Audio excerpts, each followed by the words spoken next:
En el nombre del Padre, del Hijo y del Espíritu Santo. Amén. Ave María Purísima, sin pecado concebida. Gaudete in Domino semper, iterum dico, gaudete. Modestia vestra nota sit omnibus hominibus, Dominus prope est.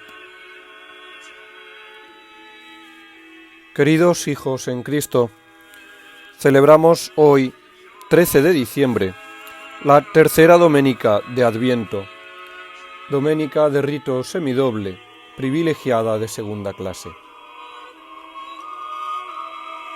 Conmemoramos también hoy, 13 de diciembre, la memoria de Santa Lucía, Virgen y Mártir,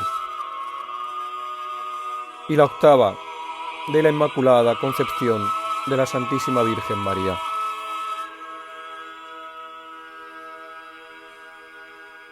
Santa Lucía de Siracusa, mártir romana del siglo III. Era Santa Lucía, una noble romana que había quedado huérfana de padre. Su madre, achacada por las enfermedades, la exhortó a contraer matrimonio con un joven pagano. Para evitar el matrimonio, Santa Lucía, que se había consagrado a Dios, convenció a su madre para que fuesen a Catania a orar ante la tumba de Santa Águeda y obtener así la curación de las hemorragias que tenía. Ella misma acompañó a su madre y Dios escuchó sus oraciones, curando a la madre. Entonces Santa Lucía le dijo que deseaba consagrarse a Dios y repartir su fortuna entre los pobres, a lo cual accedió. El pretendiente de Lucía se indignó profundamente y delató a la joven como cristiana ante el procónsul Pascasio. En ese momento arreciaba la más dura de las persecuciones contra los cristianos en la época de los romanos, la del emperador Diocleciano. Detenida, aquel procónsul instó a la joven para que adorase a los dioses, amenazándola incluso con torturarla para que no se resistiera. Sin embargo, Santa Lucía respondió que los que creemos en Cristo y tratamos de llevar una vida pura, tenemos al Espíritu Santo que vive en nosotros y nos da fuerza, inteligencia y valor. El juez entonces, aquel juez impío, amenazó con llevarla a un lugar donde sería sometida a la fuerza por varios hombres. Ella, sin embargo, respondió aquello del cuerpo queda contaminado solamente si el alma es consciente. Siglos más tarde, Santo Tomás de Aquino admiraba la respuesta de aquella santa, pues al fin y al cabo, como bien dice Santo Tomás, no hay pecado si no se consiente en el mal. No obstante, permitió Dios que aquellos impíos no pudieran llevar a cabo la acción que pretendían. Ni los guardias, ni siquiera con 2 yuntas de bueyes, consiguieron mover a Santa Lucía del sitio donde estaba, como si por arte de magia hubiera echado raíces en la tierra. Pascasio, al enterarse de lo sucedido, condenó a Lucía de brujería y la llevaron a la hoguera. Sin embargo, el fuego tampoco le hizo daño. Al ver esto, lleno de ira, ordenó que le sacaran los ojos, y sin embargo, la santa siguió viendo. Pascasio, enfurecido, la condenó a ser decapitada, y así entregó su vida a Dios, el 13 de diciembre del año 304. Roguemos, pues, a esta santa, para que permanezcamos siempre firmes ante Dios nuestro Señor, y no resistamos a cometer cualquier pecado a una costa de nuestra vida. Celebramos también, como decía al principio, la tercera doménica de Adviento. Como os comentaba hace 3 domingos, el tiempo del Adviento quiere precisamente la Iglesia prepararnos a la venida de Cristo nuestro Señor. Así pues, vemos hoy, en el tercer domingo de Adviento, llamado también Domingo de Gaudete, cómo se acerca cada vez más la venida de Cristo. En esta doménica, la Iglesia relaja un poco la penitencia, como habréis podido observar los que esta mañana hayáis acudido a misa. El sacerdote se viste de ornamentos rosados, se vuelven a ver flores en el altar, se vuelve a oír las melodías del órgano, y todo nos indica, con júbilo y alegría, que cada vez está más cerca el Señor. Así pues, comienza hoy la Iglesia en el introito con la misma lectura del San Pablo a los filipenses. Gaudete in Domino semper, iter undico, gaudete. Modestia vestra, nota sit omnibus hominibus, Dominus prope es. Hermanos, gozaos siempre en el Señor. Otra vez os lo digo, gozaos. Vuestra modestia sea manifiesta a todos los hombres, porque el Señor está cerca. No andéis solícitos en cosa alguna, mas con mucha oración y ruegos, con hacimiento de gracias, sean manifiestas vuestras peticiones delante de Dios, y la paz de Dios, que sobrepuja a todo pensamiento, guarde vuestros corazones y vuestras inteligencias en nuestro Señor Jesucristo. Gaudete in Domino semper, iter undico, gaudete. Alegraos en el Señor, que Él sea vuestro único motivo de gozo y de alegría. Ay de aquellos que buscan gozos fuera del Señor, pues al fin y al cabo, el fin último de la vida humana es precisamente la bienaventuranza o felicidad, el gozo y el gozo eterno. Pues, como nos recuerda San Ignacio en el principio y fundamento, ya sé que estáis hartos de que os lo repita, pero no me cansaré de hacerlo, no solo porque la Pía Unión sea muy ignaciana y tomista, que lo es, sino porque es algo que debemos tener presente continuamente ante nuestros ojos, para no olvidarnos de ello y poder cumplirlo cada vez más y mejor. Decía que, como nos dice San Ignacio de Loyola, el hombre ha sido criado para alabar, reverenciar y servir a Dios nuestro Señor, y mediante esto salvar su alma. Dios ha creado, por lo tanto, al hombre para que tienda a él felicidad infinita y suprema, para que goce de él. El hombre, por lo tanto, por naturaleza, tiende al gozo y a la alegría. Pero hay de aquellos que, olvidándose del principio y fundamento, que olvidándose de que el único gozo que podemos tener, que nos puede saciar plenamente, pues es un gozo infinito, es el de poseer a Dios, el de gozarnos en el Señor, como nos dice hoy San Pablo. Sin embargo, son muchos los que continuamente se olvidan de cuál es el gozo que deben buscar y perseguir, y se pierden por las ramas, buscando otros gozos o deleites, carnales, pecaminosos, vacíos de Dios y de la plenitud que el gozo de Él nos brinda.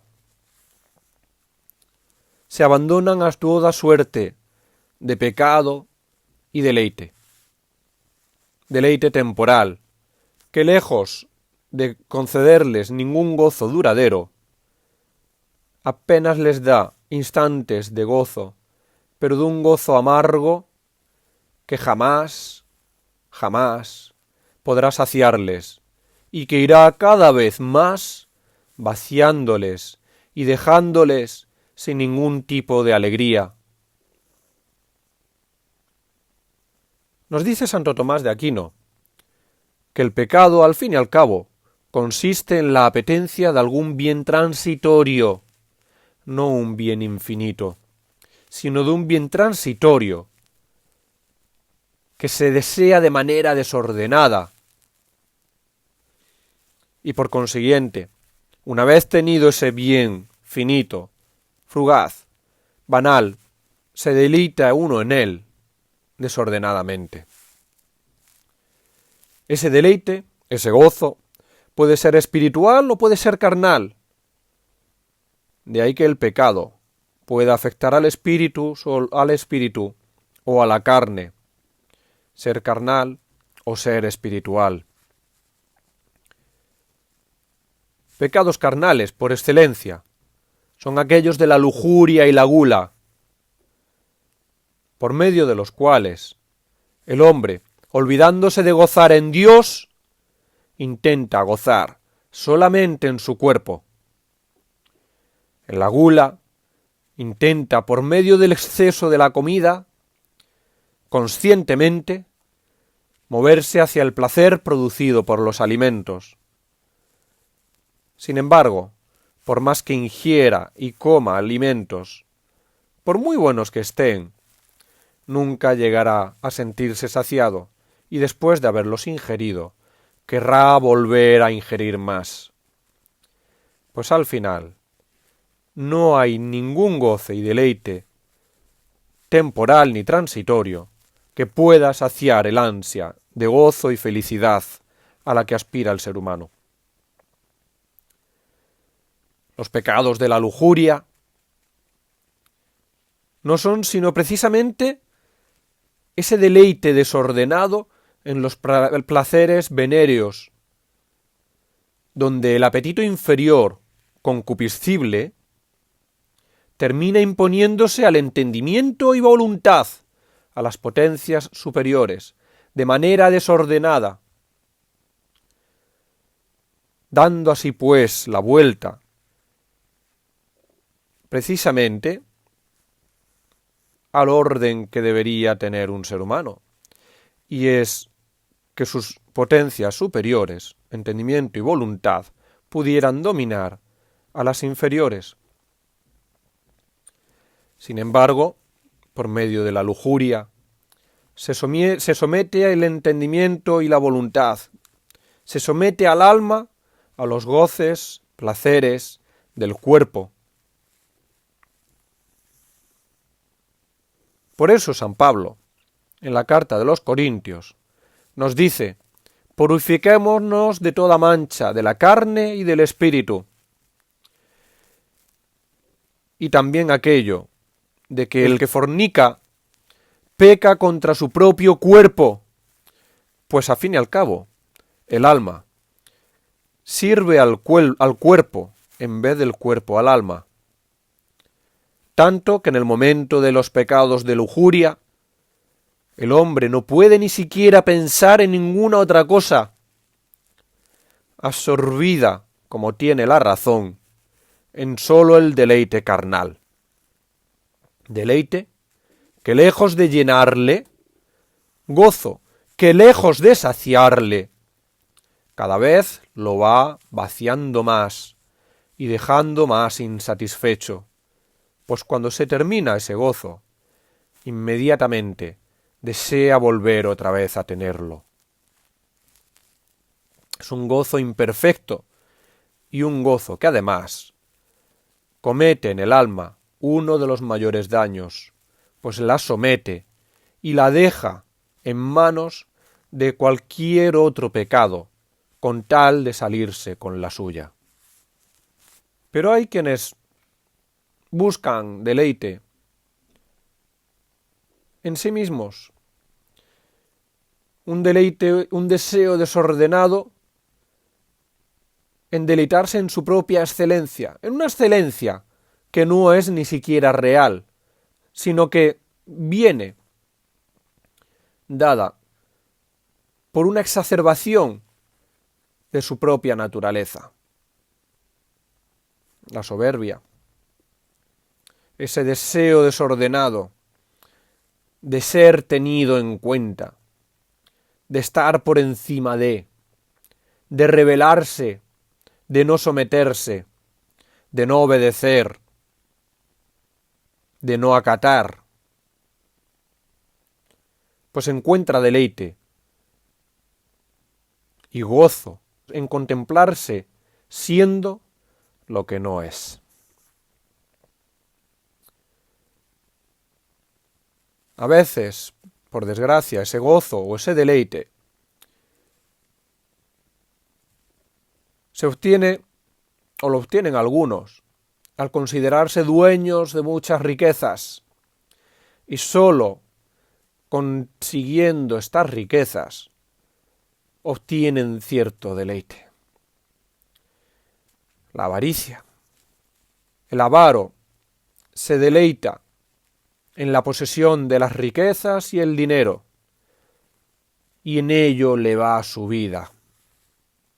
Sin embargo, cuanto más dinero tiene, cuantas más riquezas atesora y posee, tanto más desea tener, y nunca se verá saciado, pues sólo Dios puede saciar el deseo de felicidad y gozo en el hombre. Los hay quienes incluso sienten deleite y gozo con el pensamiento de venganza, con la esperanza de venganza, la ira. Quienes dejándose llevar por este pecado, por este desorden,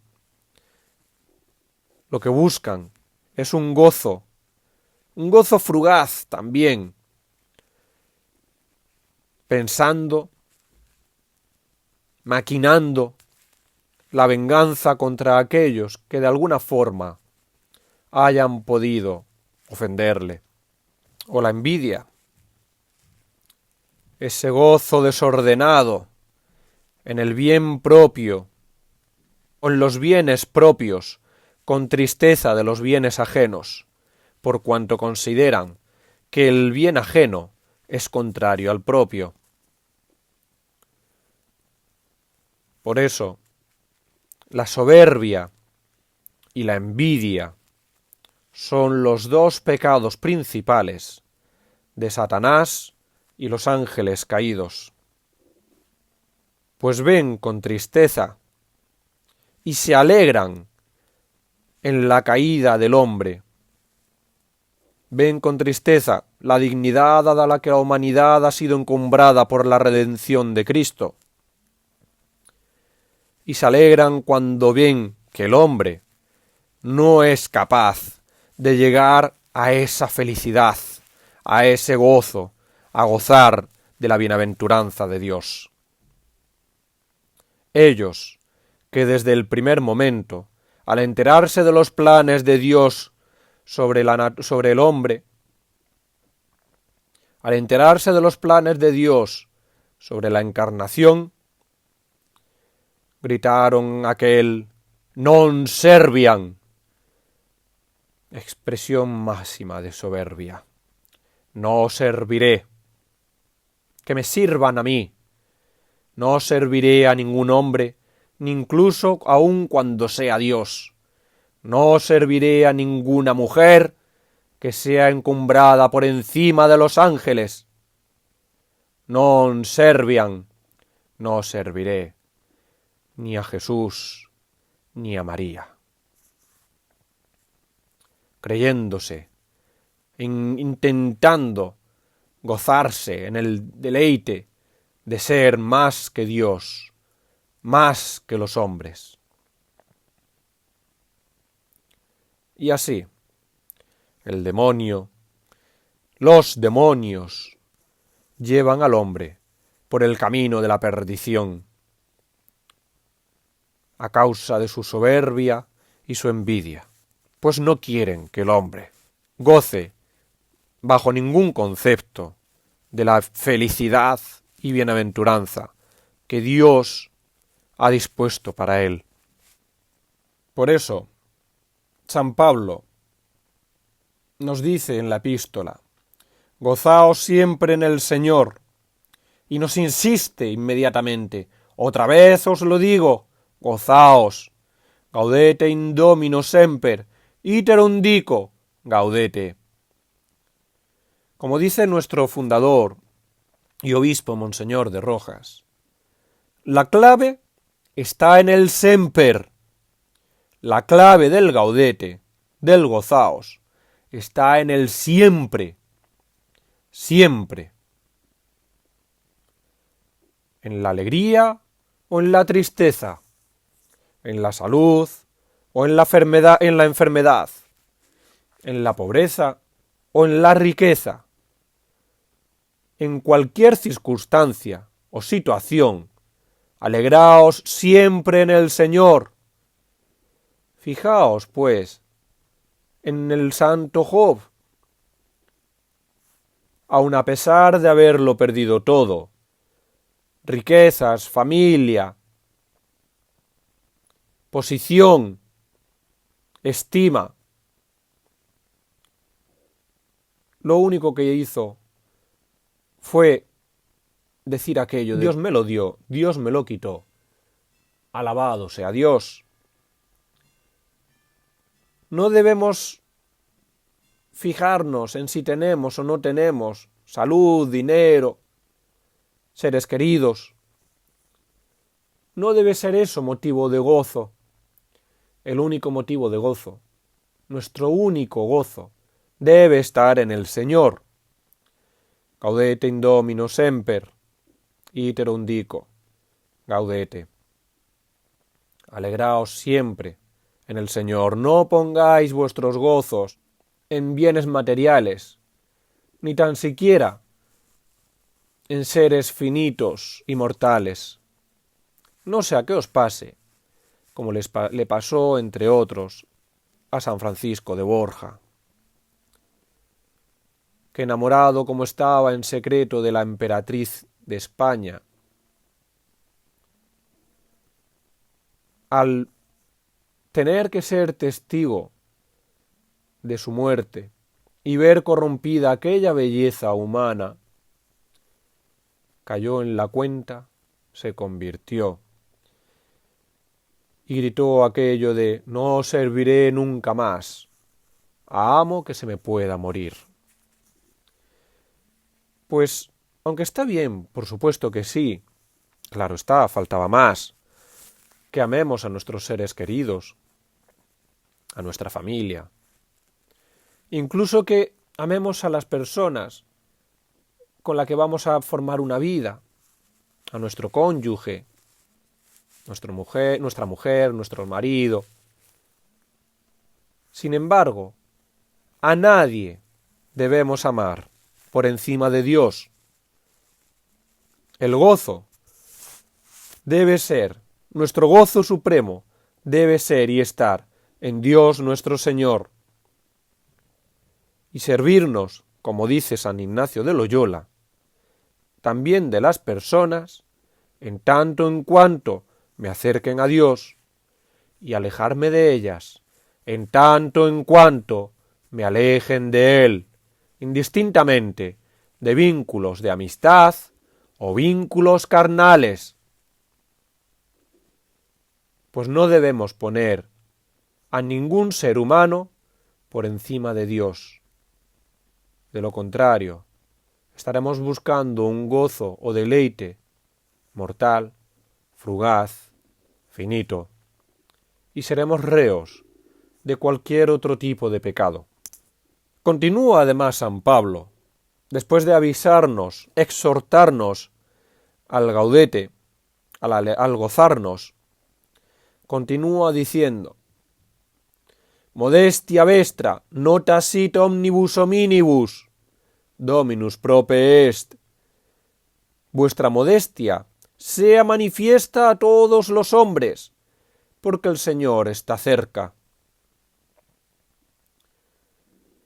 quienes ponen su gozo en las cosas temporales y se dejan llevar sobre todo por la madre de todos los pecados, que es la soberbia,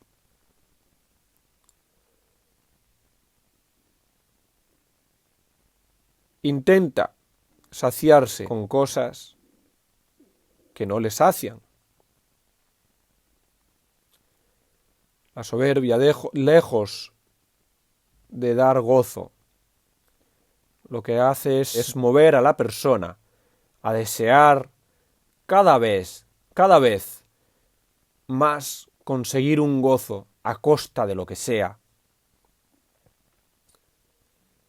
Sin embargo, aquellos que se gozan en el Señor, como nos dice San Pablo, deben gozarse con modestia, y la modestia debe ser manifiesta a todos los hombres. ¿En qué consiste, pues, la modestia? Muchos han querido ver cierta similitud y casi considerar sinónimos a la modestia y la humildad. Al fin y al cabo, como nos dice Santo Tomás de Aquino, modestia y humildad forman parte de la templanza. La modestia, como virtud, debe moderar sobre todo 4 objetos, 4 movimientos. En un primer momento, en primera instancia, los movimientos del ánimo hacia alguna excelencia, es decir, la soberbia, los movimientos de la soberbia. Excelencia que no se corresponde con la realidad. Para combatir la soberbia y la forma de moderarla, precisamente, es por medio de la humildad. Otro de los movimientos que debe moderar la modestia son los movimientos del deseo de las cosas del conocimiento.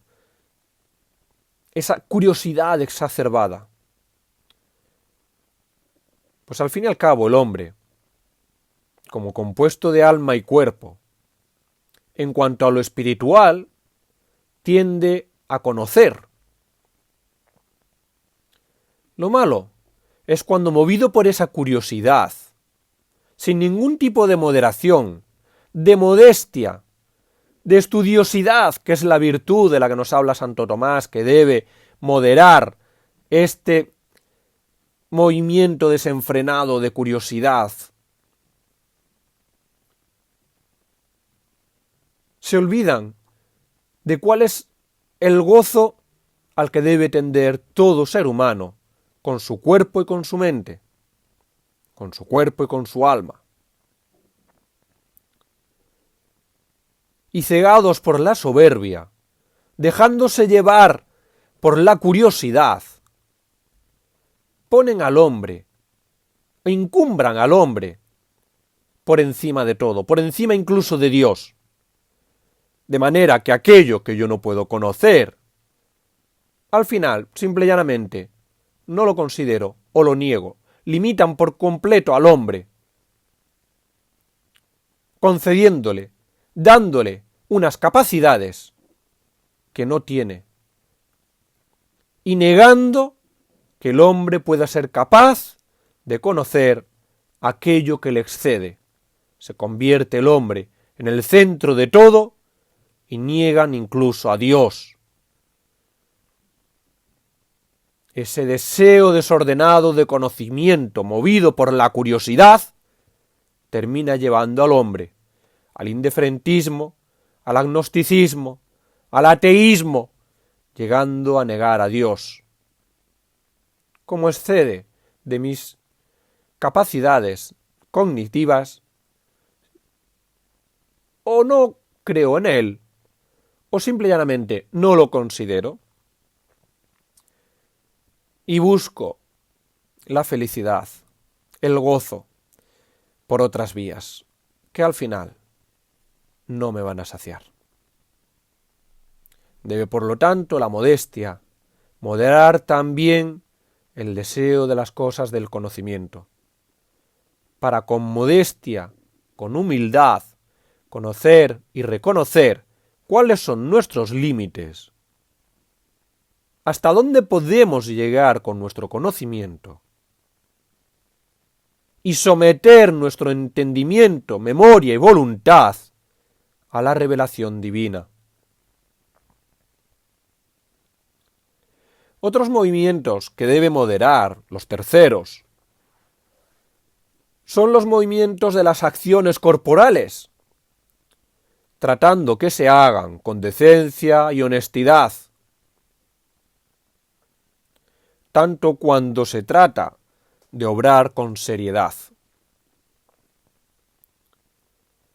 Un cristiano no puede ir por ahí haciendo gestos obscenos, gestos exagerados, gestos indecentes, deshonestos, poco serios. El cristiano, el católico, como ser bautizado que es, como templo del Espíritu Santo que es, debe respetarse y hacer respetar su cuerpo por medio también de los gestos, de las acciones corporales, decentes, honestas, serias. Que no es que uno no se pueda reír, pero tanto en el hablar como en el actuar deberíamos hacer como recomienda San Juan de la Cruz. Según tu estado, habla y actúa como hablaría y actuaría Cristo en tu misma situación. Paraos a pensar, cuando queráis gesticular, hablar, realizar cualquier tipo de acción, si Cristo haría o diría lo mismo estando en tu situación. De esa manera podremos e iremos refrenando cada vez más ese apetito desordenado, quizás movidos por ese afán de protagonismo. Otro de los movimientos, los cuartos, que debe moderar la modestia, son todos los movimientos, todo aquello relacionado con el ornato externo, con vestidos y objetos similares. Y me entretendré aquí de manera especial, pues muchas veces nos olvidamos precisamente de esa modestia en el ornato externo, de esa modestia en el vestir. Pero padre, me diréis algunos, ¿cómo debe entonces vestir un cristiano, un católico o una católica? Nos limitaremos al magisterio de la Iglesia y los últimos papas que se han manifestado al respecto fueron su Santidad Pío XI y Pío XII, último papa de la Iglesia Católica. Precisamente Pío XII, en 1954, lamentó el triste y funesto espectáculo, en muchas ocasiones, que daban las personas católicas, sobre todo refiriéndose a las jóvenes. Dijo aquello de cuántas jovencitas hay que como tantas ovejas no ven nada malo en seguir ciertos estilos desvergonzados. Ciertamente se ruborizarían si supieran la impresión que hacen y los sentimientos que evocan en las personas que las ven. En otra ocasión llegó a decir este Papa que el bien de nuestra alma es más importante que el corporal y debemos preferir el bienestar espiritual de nuestro prójimo a las comodidades de nuestro cuerpo. Si cierto tipo de vestido constituye una ocasión grave y próxima de pecado, y pone en peligro la salvación de tu alma y la de otros, es tu deber abandonarlo. Oh madres cristianas, decía Pío XII, si supieran qué futuro de ansiedades, peligros y de vergüenzas preparan para sus hijos e hijas al acostumbrarles imprudentemente a vivir escasamente vestidos y haciéndoles perder el sentido del pudor. Si supieran, se apenarían y espantarían por el daño que se hacen a ustedes mismas, por el daño que están causando a estos niños, a quienes el cielo les ha confiado para ser educados como cristianos. Nos dice Pío XI, ¿cómo pues debe vestir un católico, una católica? Nos dice el magisterio de la Iglesia, el 12 de enero de 1930, por medio de la Sagrada Congregación del Concilio, por mandato de su Santidad Pío XI, que insistió y dio directrices exactas e instrucciones enfáticas a todos los obispos sobre la modestia en el vestir, nos dice lo siguiente: recordamos que un vestido no puede llamarse decente si tiene un escote mayor a 2 dedos por debajo de la concavidad del cuello, si no cubre los brazos por lo menos hasta el codo en la calle y por la muñeca en la iglesia, y la falda escasamente alcanza un poco por debajo de la rodilla. Tiene que cubrirla holgadamente sentada. El uso de las medias es obligatorio siempre en la iglesia y recomendable fuera. Además, los vestidos de material transparente quedan totalmente prohibidos. Siguiendo el uso del mandato paulino, en el canon 1262 del derecho canónico, el uso de la mantilla en las mujeres en la iglesia es obligatorio. De no llevarla, se le ha de invitar a abandonar el templo. Y sigue diciendo para el hombre también: el propio hombre no se escapa a la inclinación de exhibir su carne. Algunos van en público desnudos hasta la cintura, o en pantalones muy apretados o en calzonetas muy pequeñas. El pantalón debe ser largo, llevar chaqueta, al menos siempre dentro de la iglesia. Y fuera se puede ir en mangas de camisa remangadas, pero mangas largas, a lo sumo 2 vueltas a las mangas, que dan cierta elegancia.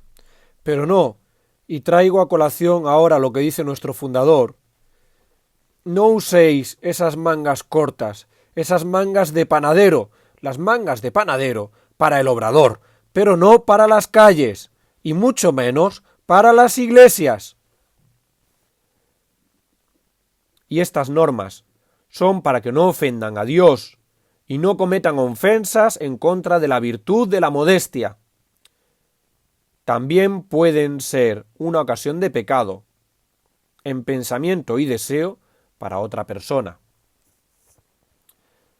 Por lo tanto, nos dice la Iglesia que las mujeres, como bien sabéis, deben ir cubiertas con una mantilla holgada a la iglesia, de manera obligatoria, haciendo caso al precepto de San Pablo: la mujer que se cubra la cabeza, la mujer que ora, que se cubra la cabeza, y si no se la cubre, que se rape, nos dice San Pablo.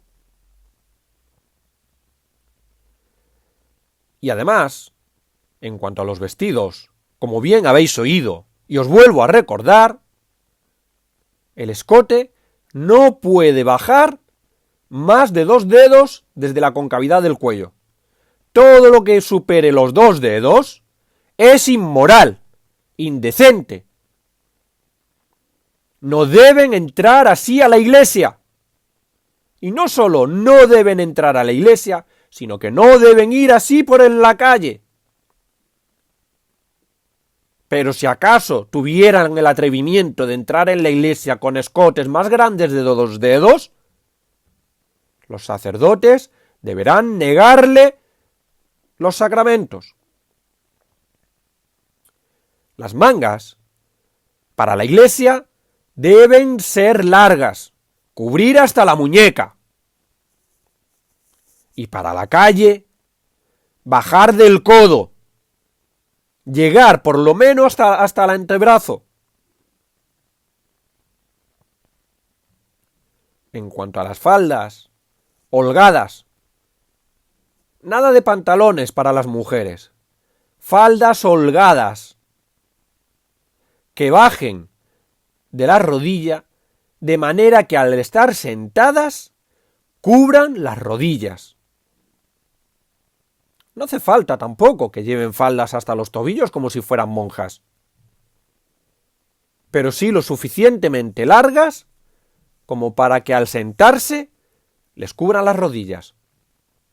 Y así deben ir fuera y dentro de la iglesia, no solo dentro. Dentro de la iglesia deberán llevar siempre medias. Siempre.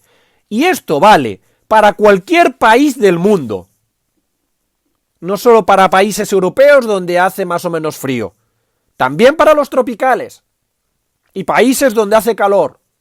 La mujer debe llevar medias dentro de la iglesia. Y manga larga. Y es más, recomienda al magisterio de la iglesia que incluso fuera de la iglesia también las lleven. Luego, venimos a quejarnos y a decir, ay, pero es que hace mucho calor en verano, hace mucho calor aquí o allí o en tal o en cual sitio. Que vuestra modestia, nos dice San Pablo, sea manifiesta a todos los hombres. Modestia en el actuar, modestia en el deseo de conocer, modestia a la hora de vestir, y sobre todo a la hora de vestir. Pues al fin y al cabo, la modestia en los actos externos es tan importante cuanto la moderación de lo interno se da a conocer precisamente mediante signos externos. Las jovencitas de hoy en día, que van con faldas excesivamente cortas, ropas excesivamente ceñidas, sin medias, provocando, encima tienen la osadía, la arrogancia, la soberbia de decir que ellas no pecan, que quien peca es quien le mira mal, ellas o ellos, porque también los hay. Hemos visto también que nos decía que el hombre debe llevar ropa holgada, que no lleve pantalones ni ropas apretadas, que no vayan desnudos de cintura para arriba, que lleven manga larga y chaqueta. Los hay también que van con ropas ceñidas, intentando enseñar ciertas bellezas corporales. Tanto ellos como ellas se excusan en que ellos no pecan, pecan quienes les miran mal. Luego pasa lo que pasa, se cometen los delitos que se cometen, y claro, la culpa es del que ha cometido el delito, que es el que está mal de la cabeza o el que tiene apetitos desordenados, pero no de quien provoca precisamente esos apetitos desordenados. Pero habráse visto semejante soberbia. El católico, la católica, debe vestir de manera modesta, respetándose, por cuanto es templo del Espíritu Santo, y su cuerpo es sagrado. Con humildad, modestia, en el ánimo, sin creerse ser más, ni querer ser más bella, ni más hermosa o hermoso, dejándose llevar por vanidades frutos de la soberbia. Modestia en el actuar, en los gestos corporales, con decencia, con honestidad, con seriedad, y modestia en el vestir. Pero sobre todo, es que la modestia en el vestir es la que de alguna forma manifiesta esa modestia interna, esa humildad y esa modestia en todo tipo de acciones.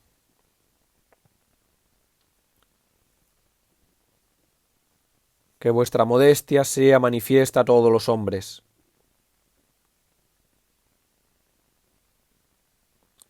No está de más recordar, llegados a este término, hablando de cómo se debe vestir dentro y fuera de la Iglesia, que el canon 1262 que hemos citado antes con el velo o la mantilla, también nos recuerda lo siguiente: es de desear que conforme a la disciplina antigua las mujeres estén en la Iglesia separadas de los hombres. Esto sigue diciéndolo el derecho canónico. Y sin embargo, hay muchos eclesiásticos que lo desconocen y que no lo imponen en sus templos. Las mujeres deben estar separadas de los hombres. Según el país, habrán de hacerlo dependiendo a la costumbre o tradición que tuvieran. En España, por ejemplo, lo tradicional era que los hombres se sentaran en el lado del Evangelio por ser el lado más digno y las mujeres en el lado de la epístola. Es decir, según entramos a la iglesia mirando al altar, los hombres en el lado de la izquierda y las mujeres en el lado de la derecha. Pero incluso en la iglesia no solo deben vestir modestamente, sino que deben estar también separados. Podemos decir, por lo tanto,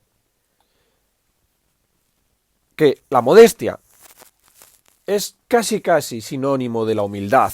Y si la soberbia es la madre y raíz de todos los pecados, la humildad es precisamente madre de todas las virtudes.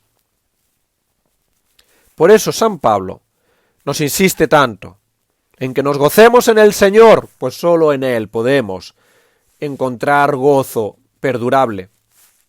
Que nos gocemos en el Señor y que además lo hagamos de manera modesta, de manera que nuestra modestia sea externa y sea manifiesta a todos los hombres, es decir, que se transmita a todos aquellos vuestra fe, vuestro gozo en Dios. Pues quien se goza en Dios no viste de manera indecorosa, no actúa de manera indecorosa, no se deja llevar por la curiosidad de manera desmedida, ni se deja llevar por el ánimo de ser considerado o considerarse por encima de sus límites o posibilidades. Nos está, por lo tanto, San Pablo diciéndonos: alegraos en el Señor y sed humildes, y que vuestra humildad, que vuestra modestia sea manifiesta a todo el mundo. ¿Por qué? Porque Dios está cerca. Dominus prope est. Y aunque esta lectura aparece el tercer domingo de Adviento, San Pablo sin duda no escribió esta carta antes del nacimiento de Cristo. Pero como os dije en su día, la Iglesia en el Adviento nos prepara al doble advenimiento. Primero, a la celebración del advenimiento de Cristo, del primer advenimiento, del nacimiento, de la encarnación, a la celebración de su aniversario. Y por otro lado, nos prepara también al segundo advenimiento. Segundo advenimiento, que no tenemos que buscarlo en el Apocalipsis ni preocuparnos por cuándo vaya a ser el final del mundo. Dios está cerca. Y es que 50, 60, 70, 80 años son un suspiro que pasan en un segundo. Ayer éramos jóvenes y hoy ya estamos postrados en cama esperando que nos llegue la muerte. Dios está cerca, claro que sí. Y no sabemos cuándo, cómo, en qué momento, en qué lugar vendrá a reclamarnos y a llamar a nuestra puerta. Haced pues como las vírgenes sensatas y no como las necias. Acordaos de aquella parábola del Evangelio, en la que fueron las vírgenes a esperar la venida del esposo, unas con aceite de sobra para sus lámparas y otras con el justo y menos. En la vigilia, mientras esperaban la venida del esposo, las necias se quedaron sin aceite y le pedían aceite a las prudentes. Pero las prudentes que eran, valga la redundancia, no quisieron darle aceite, no sea que no nos llegue ni para vosotras ni para nosotras. Y cuando marcharon las necias en busca de aceite, al volver se encontraron las puertas cerradas, pues ya había llegado el amado, el esposo, y las había dejado fuera, y no habían podido entrar a las nupcias, al banquete nupcial. Es pues la lámpara, símbolo del alma en gracia. Las vírgenes prudentes procuran vivir en gracia de Dios.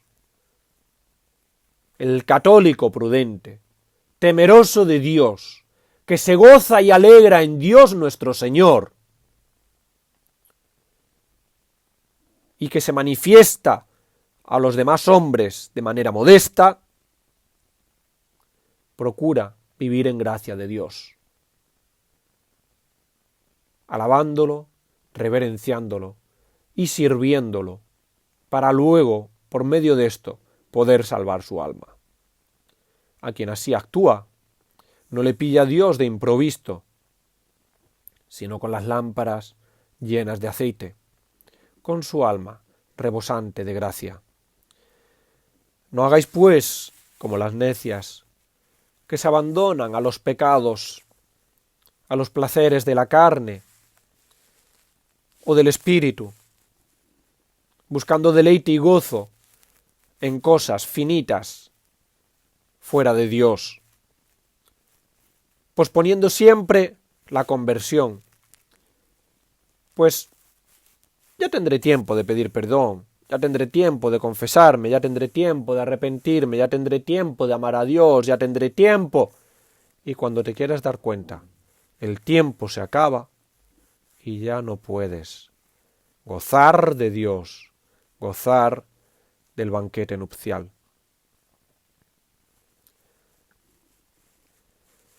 No dejéis para mañana aquello que podéis hacer hoy.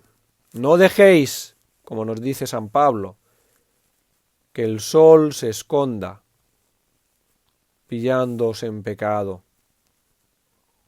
sobre vuestra ira, sobre vuestra soberbia, sobre vuestro orgullo. No pospongáis la conversión, no pospongáis los sacramentos, no pospongáis la confesión,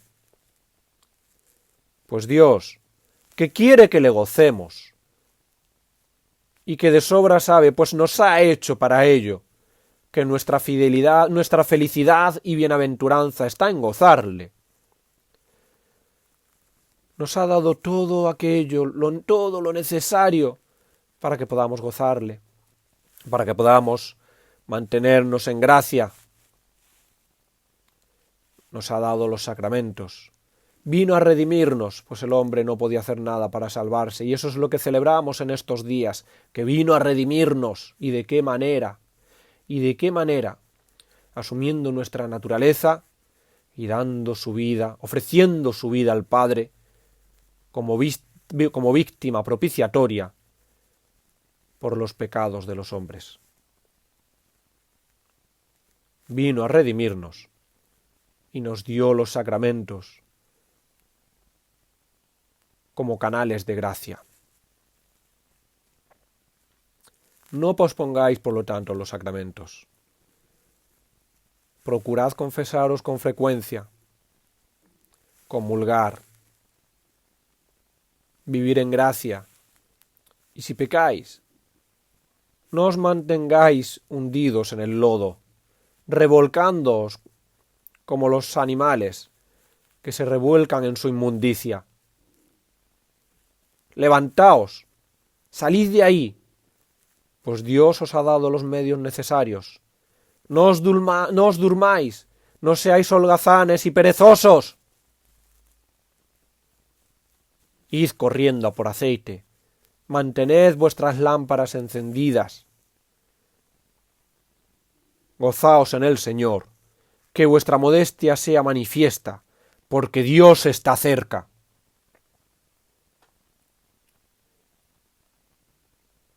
Por eso, precisamente, nos continuaba San Pablo diciendo: no andéis solícitos a cosa alguna. Es decir, no os distraigáis en deleites y gozos temporales, fugaces, banales, que os llevan por el camino de la perdición, mas con mucha oración y ruegos, con hacimiento de gracias, sean manifiestas vuestras peticiones delante de Dios. Y la paz de Dios, que sobrepuja todo pensamiento, guarde vuestros corazones y vuestras inteligencias en nuestro Señor Jesucristo.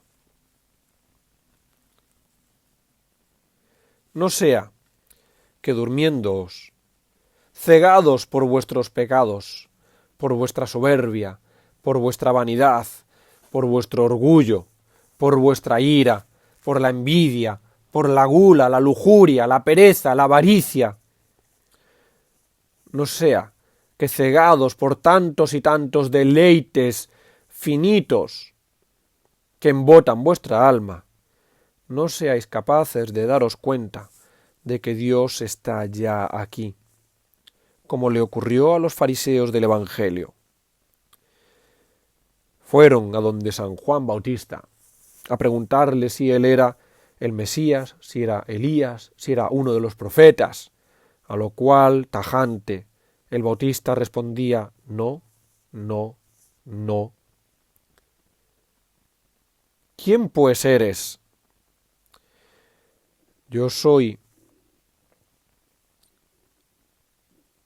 la voz que clama en el desierto: enderezad el camino del Señor. Y luego, posteriormente, les dijo a aquellos fariseos: yo bautizo en agua, mas en medio de vosotros está uno a quien vosotros no conocéis. Aquellos fariseos, cegados por su soberbia, eran incapaces de ver a Dios, que estaba allí, en medio de ellos. No seáis soberbios, sino humildes y modestos. Gozaos siempre en el Señor, en cualquier circunstancia. Gaudete in Domino semper, iterum dico, gaudete. Para así poder reconocer humildemente a Dios nuestro Señor. De manera que cuando venga a reclamar lo que le pertenece, vuestras vidas, os pueda encontrar con las lámparas encendidas y aceite de sobra, con el alma en gracia, y poder así pasar a gozar del deleite, del gozo, del banquete nupcial.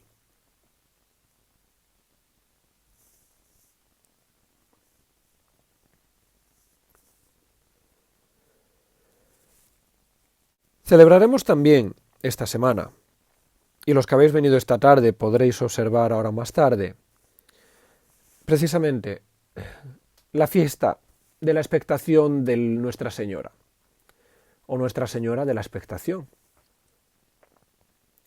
también conocida como la advocación de Nuestra Señora de la O. El 18 de diciembre, próximo viernes, actualmente nosotros, como bien sabéis, estamos celebrando la novena de la expectación. El 18 de diciembre celebraremos esta fiesta tan española. Españolísima, sí. Decíamos en el último sermón, el día de la Inmaculada, que el dogma de la Inmaculada es un dogma genuinamente español. Pero la fiesta de la expectación no se queda ni mucho menos atrás. Pues las dos fiestas más antiguas que hay en la Iglesia, las dos fiestas marianas más antiguas, son la de la Asunción de Nuestra Señora y la expectación del parto, el 18 de diciembre. Fiesta españolísima, pues ya en el 656 En el 10º Concilio de Toledo se dictaminó que el 18 de diciembre se celebrase la fiesta de la Encarnación. Pues tan gran fiesta y tan importante, al caer normalmente en Cuaresma el 25 de marzo, para evitar que se viera afectada por las tristezas de la Cuaresma, los padres del Concilio de Toledo dispusieron que aquel día en que el ángel comunicó a la Virgen la concepción del Verbo, para celebrarse dignamente, se celebre el 18 de diciembre, el 8º día antes del nacimiento de nuestro Señor. Ya en la Edad Media, el 18 de diciembre era por excelencia el día de Santa María en España. Fueron aquellos padres visigodos de la Iglesia española los que establecieron este día. San Eugenio, que presidió el Concilio de Toledo, el 10º Concilio de Toledo, San Fructuoso y San Ildefonso. San Ildefonso incluso, para abandonar la vieja liturgia mozárabe y abrazar el rito romano, puso como condición conservar la fiesta de la expectación de Nuestra Señora, la fiesta de la Encarnación, el 18 de diciembre. Así pues, que nuestra alma empiece a participar más intensamente de aquellos ardientes deseos que tenía la Virgen sin mancilla de ver con los ojos al que llevaba en su seno. Nuestras miradas deben hacerse más atentas para espiar la caída del celestial rocío. Y sigamos en nuestra expectación, la expectación de la Virgen, contando con ansiedad los días y las horas que faltan para la realización del prodigio.